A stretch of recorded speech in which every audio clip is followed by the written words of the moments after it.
Have you ever felt that tight knot in your stomach when trying something new? You are definitely not alone.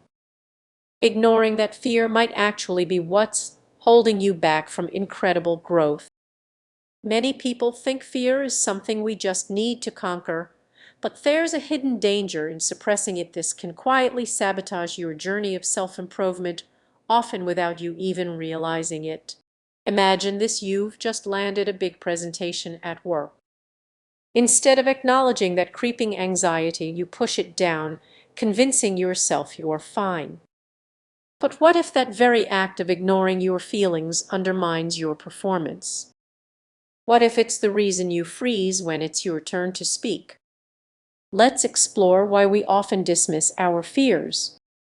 Society tends to celebrate bravery, honoring those who charge ahead without hesitation. In our rush to appear fearless, we often hide our true selves, thinking we're doing the right thing. Ironically, by suppressing fear, we might be building a wall that stifles our genuine growth. Now, picture a tightrope walker. Each careful step forward requires acknowledging the fear of falling. If they ignore that fear, whether out of bravery or stubbornness, a single misstep could lead to disaster. In life, we're all tightrope walkers in our own ways. Are you teetering on that line, avoiding the very feelings that could guide you?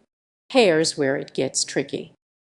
When we push fear aside, we're not just ignoring an emotion, we're missing valuable insights. That anxiety might be a signal urging you to prepare, adapt. What if the very thing you're trying to escape is actually the key to unlocking your potential? Think about a time when you faced a challenge but chose to ignore your fear. Did it turn out well, or did it lead to regret?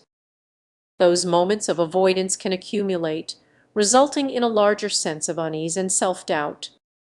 Suddenly, the growth you desire feels further away than ever. So, what's the solution? Start by acknowledging your fear not as a weakness, but as a guide. Embrace it. Ask yourself, what is this fear trying to teach me?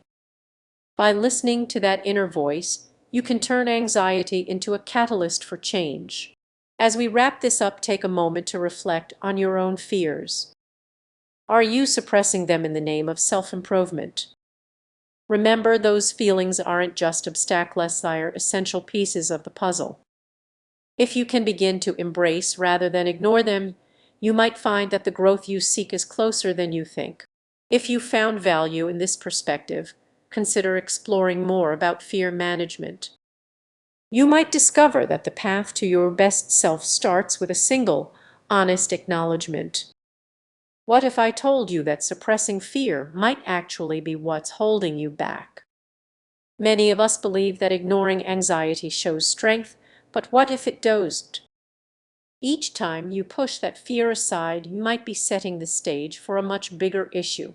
Imagine this: you're facing a critical moment like a job interview.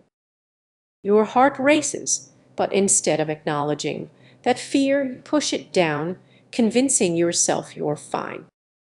You walk in and suddenly your mind goes blank.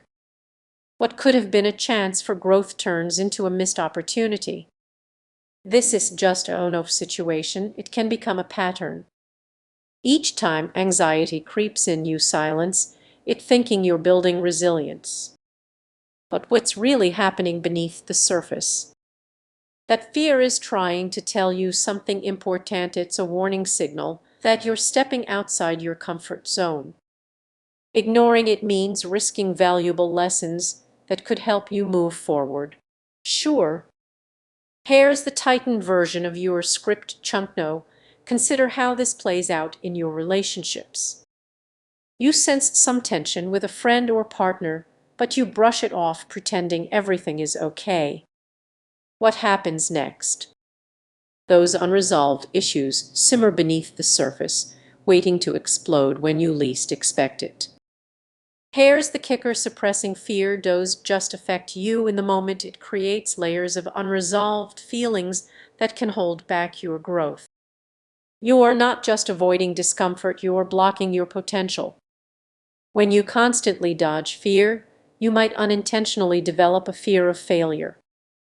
Each time you avoid those anxious feelings, running away becomes your default response. So what can you do? Start by acknowledging your fears not as monsters to defeat, but as guides to understand. It's time to change your approach. Instead of suppressing, explore what your fear is trying to communicate.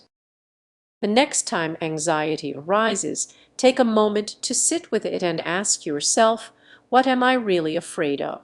You might be surprised by the answers you uncover. In the end, the hidden dangers of suppressing fear can be more harmful than the fear itself. So, what will you do the next time anxiety knocks on your door?